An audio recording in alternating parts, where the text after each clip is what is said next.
Comment une prise d'otage s'est transformée en spectacle médiatique planétaire. Le 19 décembre 1985, le palais de justice de Nantes est en plein procès quand tout bascule. Un homme armé fait irruption dans la salle. 29 personnes sont retenues, c'est le début d'une prise d'otage qui va durer 36 heures, suivie minute par le monde entier. Très vite, les braqueurs font une demande totalement inédite. Ils veulent la présence des caméras à l'intérieur du palais de justice. Une première absolue en France, jamais une prise d'otage n'avait été retransmise depuis l'intérieur du tribunal.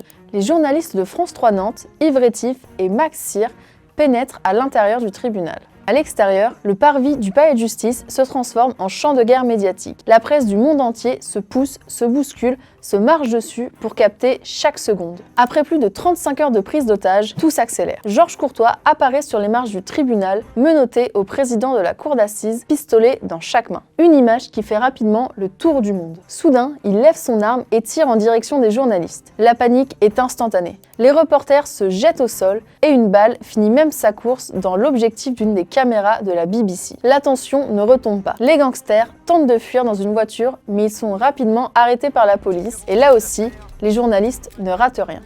Oh, passe de l'autre côté, ce sera plus simple. Il y a une voiture. Ouais, bah arrachez pas tous les cons, hein. Serré dans son Renault Espace, Courtois s'adresse une nouvelle fois à la presse. Considérons cette affaire comme un demi-échec, c'est-à-dire comme un demi-succès.